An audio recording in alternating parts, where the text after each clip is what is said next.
7º. Artigo 8º. O consentimento previsto no inciso 1, quando você autoriza ali por livre-arbítrio, né? O consentimento previsto no inciso 1 do artigo 7º deverá ser fornecido por escrito. Isso aqui já caiu em prova, hein? Por escrito ou por outro meio que demonstre a manifestação de vontade do titular. Então, quando você ticou lá na rede social, né, confirmou lá na rede social que você autorizava, né, o tratamento dos seus dados pessoais, beleza? Sabe quando você faz aquilo que todo mundo faz, né? Você teria que ler os termos, o compromisso lá na rede social, no site, aí você só dá o scroll, rola tudo para baixo, não lê nada e dá confirma, né? Autorizo. Quantas e quantas vezes a gente faz isso hoje nesse mundo digital de meu Deus, né? Entendeu? Quantas e quantas vezes a gente faz isso aí hoje em dia, gente, sem ler, sem observar aquilo que está sendo, né, autorizado, permitido. Então, cuidado aí, tá? Tem acontecido determinadas coisas meio que escabrosas aí em termos de autorização. Mas enfim, né? Então é questão cultural aí, galera não lê mesmo e sai autorizando, compartilhando, né, o que bem entender. Bem, parágrafo 1º. Caso o consentimento seja fornecido por escrito, este deverá constar de cláusula destacada das demais cláusulas contratuais. Então você está assinando ali, o papel está lá bem nítido que você está consentindo com o tratamento ali dos seus dados pessoais. Cabe ao controlador o ônus da prova de que o consentimento foi obtido em conformidade com o disposto dessa lei. Se surgir qualquer tipo de controvérsia, quem que tem que provar que o consumidor, por exemplo, que o usuário consentiu? O ônus da prova não é do titular, não é do usuário, não é do consumidor. O ônus da prova é do controlador, tá? Questão de prova, professor? Questão de prova. Podem marcar aqui, típica questão de concurso público sobre a LGPD. Cabe ao controlador o ônus da prova de que o consentimento foi obtido em conformidade com o disposto nessa lei. Parágrafo 3º. É vedado o tratamento de dados pessoais mediante vício de consentimento. Óbvio, né? A pessoa autorizou, mas ela autorizou porque ela estava sendo torturada. Gente, é claro que eu não posso ter esse tipo de situação, né? Ela autorizou, mas não sob livre e espontânea vontade dela. Ela estava sob pressão física, sob tortura física, sob tortura psicológica. Enfim, se isso aí realmente, né, estiver comprovado, é claro que aquele consentimento vai ser tido por inexistente. É vedado o tratamento de dados pessoais mediante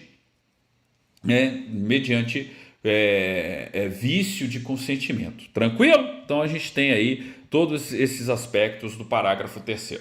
Parágrafo 4º. O consentimento deverá referir-se a finalidades determinadas e as autorizações genéricas para o tratamento de dados pessoais serão nulas. Óbvio, né? Eu tenho que ter consentimento não de uma maneira genérica, mas de acordo com as finalidades existentes para aquele banco de dados. E as autorizações genéricas para tratamento de dados pessoais serão nulas, tá? Eu não posso ter essas autorizações genéricas. Tem que estar ponto por ponto ali. Pô, professor, é por isso que quando eu vou acessar um banco de dados digital hoje e tem lá os termos do banco de dados, as autorizações, é aquele calhamaço. Já notaram? Que é muito extenso, você vai rolando para baixo lá e tem um monte de cláusula, um monte de dispositivo. Por quê? Porque você não pode ter uma aceitação genérica, tipo, aceito todas as condições impostas pelo gestor do banco de dados. Eu não posso ter essa disposição genérica, não. Ele precisa estar ali discriminado, detalhado, para que serve aquele banco de dados, como que os dados serão utilizados, enfim, né? Especificar ponto a ponto aquilo que está sendo autorizado, aquilo que vai ser compartilhado. Não existe consentimento genérico, entenderam? Isso que é importante aqui, não existe consentimento genérico. Outra tela de prova. Galera que está estudando LGPD aí, cuidado, principalmente em tribunais, tá? Porque isso aqui tem a ver, inclusive, com muitos processos judiciais que já começam a bater nos escaninhos, né? Ou no PJE do processo judicial eletrônico do Poder Judiciário. Por quê? Porque tem muita gente tratando dados pessoais em desconformidade com a LGPD. Notaram que eu estou tendo em todos os tribunais a cobrança da LGPD? Por que eu estou tendo em todos os tribunais a cobrança da LGPD, da Lei Geral de Proteção de Dados? Ora, porque isso tem sido fundamental, tendo em vista os conflitos existentes na sociedade hoje em dia e na própria proteção do banco de dados do Poder Judiciário. Se a gente está falando de um PJE, de um processo judicial eletrônico, imaginem o tamanho do banco de dados que ali está, com qualificação das partes, natureza do conflito. Já pararam para pensar que é um banco de dados extremamente relevante, o banco de dados ali do PJE, do processo judicial eletrônico? Então, nada mais natural e correto do que os tribunais em seus concursos públicos estarem cobrando a Lei Geral de Proteção de Dados Pessoais. Tranquilo?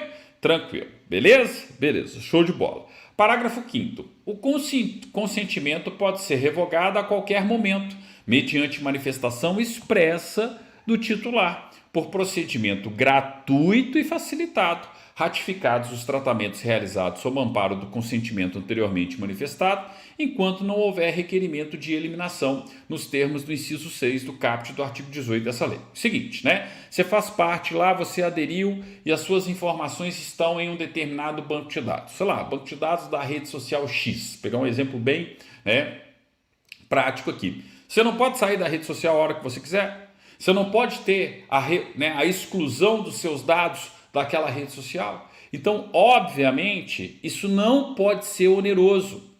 Isso não pode ser dificultado.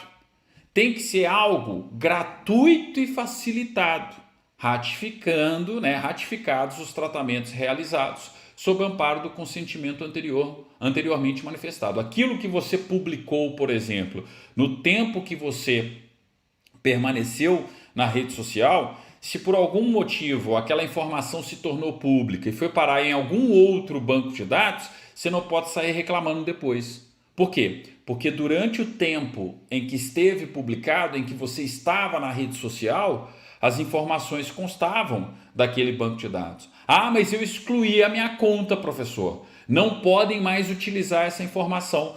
Como não? Você não publicizou ela durante o período X? Se aquele dado foi coletado durante aquele período X, você não pode sair reclamando depois que está tendo, né, um ataque, né, um aviltamento, né, dos seus dados pessoais, tá? Então, é por isso que tem essa ressalva aqui, ó. É aquela história, você excluiu a sua conta, sinto muito. Existem os arqueólogos da internet aí, ó, no mundo inteiro. Eles vão descobrir o que você disse no verão passado. Então, ó, toma muito cuidado com as suas manifestações em redes sociais, tá? É o que eu sempre falo para todo mundo. Parágrafo 6º. Em caso de alteração de informação referidas no inciso 1, 2, 3 ou 5 do artigo 9º dessa lei, o controlador deverá informar ao titular, com destaque de forma específica, o teor das alterações, podendo o titular, nos casos em que seu consentimento é exigido, revogá-lo caso discorde da alteração. Então, o gestor do banco de dados tem que alterar uma determinada informação. Ora, tem que informar o titular. E o titular pode negar? Claro que pode, tá? Aqui é bom senso.